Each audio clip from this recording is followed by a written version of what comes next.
बातचीत भी करते। 3 संवाददाता हमारे साथ जुड़ रहे हैं। राजधानी भोपाल से जुड़ रहे हैं संवाददाता सूरज शर्मा और जबलपुर से अमित जुड़ रहे हैं, साथ ही साथ ग्वालियर से हमारे साथ उमेश जुड़ रहे हैं। सबसे पहले रुक करूंगी सूरज में आपका। बीजेपी जहां 39 नामों की घोषणा कर चुकी है, इंतजार है कांग्रेस की पहली सूची का कि कब कांग्रेस की सूची आएगी। हालांकि कुछ नाम भी हैं जो संभावित तौर पर सामने आने लगे हैं।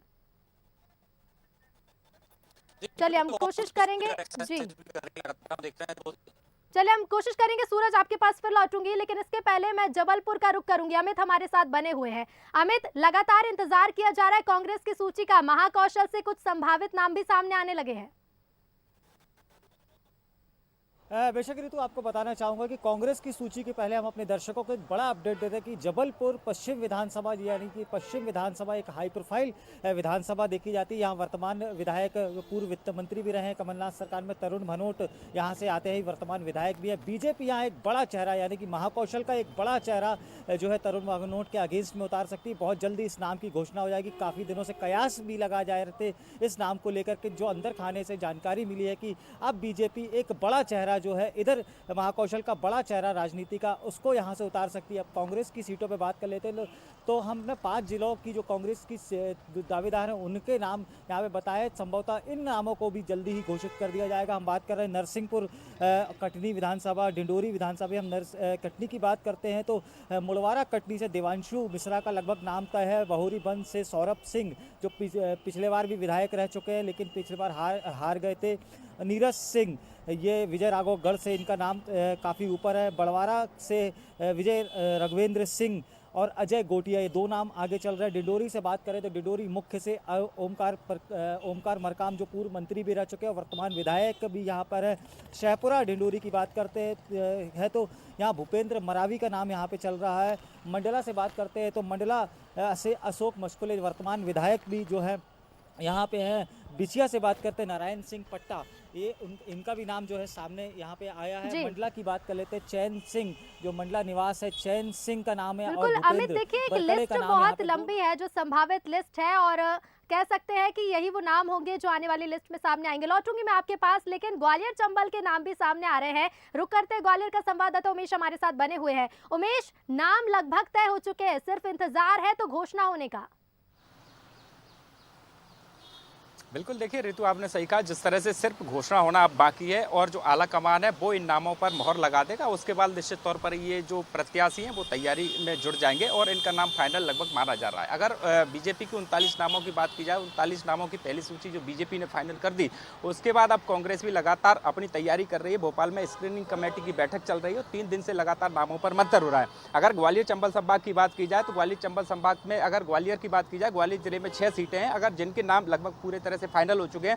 अगर पूर्व विधानसभा की, ग्वालियर पूर्व विधानसभा की बात की जाए तो वर्तमान में जो विधायक है सतीश सिकरा और उनका नाम सबसे आगे है और दक्षिण विधानसभा है उनसे प्रवीण पाठक और उसके साथ ही ग्वालियर विधानसभा से सुनील शर्मा का नाम सामने है। और दक्षिण विधानसभा से जिस तरह से जो साप सिंह गुर्जर है, पहले भारत सिंह कुशवाहा से 1000 वोटों से हारे थे और उनका निश्चित तौर पर ही नाम एक बार फिर सामने आया है, क्योंकि जो कम वोटों से जो प्रत्याशी आ रहे हैं उनको एक बार कांग्रेस फिर उन पर दाव लगाएगी और उनको निश्चित तौर पर टिकट दिया जाएगा। उसके बाद अगर बात की जाए तो सबसे जो ग्वालियर जिले की सबसे high profile seat Dabra seat की बात की जाए तो सुरेश राजे वहां से कांग्रेस के प्रत्याशी होंगे। उसके साथ ही जो भितरवार विधानसभा है वहां से लाखन सिंह यादव कांग्रेस के प्रत्याशी होंगे। तो ये कुछ नाम है। अगर मुरैना जिले की बात की जाए, मुरैना जिले की 6 विधानसभा सीटों की बात की जाए तो मुरैना की सबसे high profile seat Rakesh Mavi, जो कि पहले जिस तरह से कांग्रेस में थे, सिंधिया के साथ नहीं गए थे, तो उनको कमलनाथ ने चांस दिया था और वो विधायक चुनकर आए थे। एक बार फिर कमलनाथ उन पर दाव लगाएंगे। उसके साथ ही जो दिमनी विधानसभा की सीट है रविंद्र सिंह तोमर भड़ौसा, उन पर दाव लगाएंगे और उनको लगातार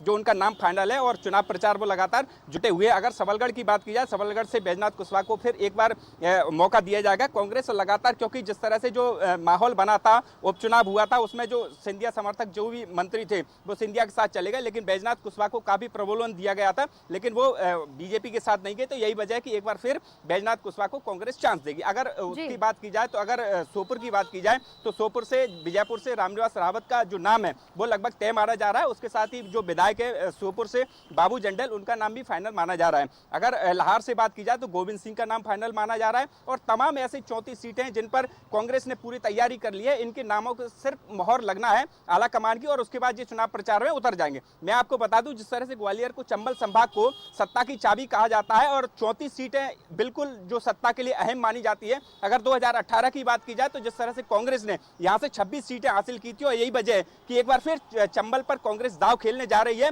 और ऐसे प्रत्याशियों को मैदान में उतारेगी जो निश्चित तौर पर ही 2018 के इतिहास को फिर एक बार से दोहराए। अगर बात की जाए तो कांग्रेस सबसे पहले हारे हुए प्रत्याशियों पर दांव लगाना चाहती है और जल्दी जो कांग्रेस की सूची आ रही है जी बिल्कुल। देखिए उमेश, जल्द ही जो सूची है वो जारी भी होगी, बने रहेगा। आपके पास लौटूंगी, अमित आपके पास भी लौटूंगी। संवाददाता सूरज हमारे साथ भोपाल से जुड़ रहे हैं, उनका रुख करूंगी।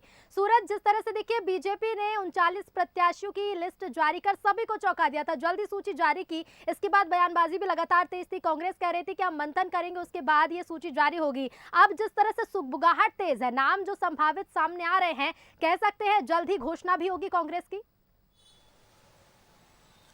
देखिए बिल्कुल ऋतु, हम देख रहे हैं लगातार पिछले 3 दिन से मैराथन बैठकें हो रही हैं और इस बार कर्नाटक चुनाव पर टिकट का वितरण किया जा रहा है। शायद यही कारण है कि ब्लॉक अध्यक्ष की बात हो, जिला अध्यक्ष की बात हो, विधानसभा प्रभारी की बात हो या जो वहां पर मौजूदा विधायक है उसका रिकमेंडेशन लग रहा है, उससे लगातार पूछताछ की जा रही, खासतौर से उससे एक रिपोर्ट तैयार करवाई जा रही कि यदि वो उसके क्षेत्र में 3 उम्मीदवारों के नाम का पैनल मांगा जाता है तो कौन कौन उम्मीदवार होंगे, उनके हार और जीत के फैक्टर क्या होंगे, यदि वो प्रत्याशी बनाया जाता है तो आखिर वो कैसे जीतेगा और यदि उसकी कमियां हैं तो कैसे एक पार्टी उसको एकजुट होकर बढ़ा सकती है, मजबूत कर सकती है। तो पहलू जा रही है जिस तरीके से आज जी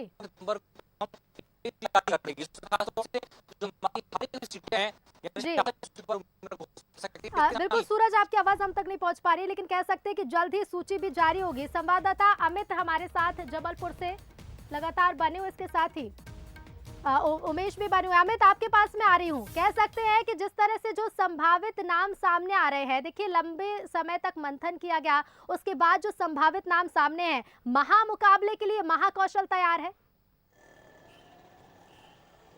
बेशक ऋतु, महामुकाबले के लिए महाकौशल तैयार है। इसको बोल सकते हैं कि लगातार मैराथन जो बैठकें हैं कांग्रेस में लगातार चल रही है कि जैसे ही नाम सामने आते हैं तो कुछ ना कुछ डैमेज भी होगा, क्योंकि एक सीट है और दावेदार हर सीट में 10-10, 5-5 है। तो इन तमाम लोगों को पहले सेट किया जा रहा है, इन तमाम लोगों को पहले समझाइश दी जा रही है। पार्टी जो फोरम पे उनको जो आला कमान है उनको समझाइश दे रही है, उसके बाद नाम घोषित होंगे। जैसा कि अभी मेरी कुछ देर पहले राज्यसभा सांसद विवेक तनखा जी से भी बात हुई तो उनका भी कहना है कि जल्द ही यानी 10 से 15 तारीख के बीच में कांग्रेस एक अपनी जंबो सूची जो है वो जंबो सूची जो है वो जारी करेगी। उसके बाद तमाम, हालांकि जिनको चुनाव लड़वाना है उनको इशारों में कह दिया गया है कि बिल्कुल अमित, कह सकते हैं कि अब जल्द ही वो समय आएगा जब कांग्रेस की सूची भी सामने आएगी। फिलहाल शुक्रिया आपका हमसे जुड़ने के लिए। संवाददाता सूरज और उमेश हमारे साथ जुड़े थे, आप दोनों का भी शुक्रिया हमसे जुड़ने के लिए।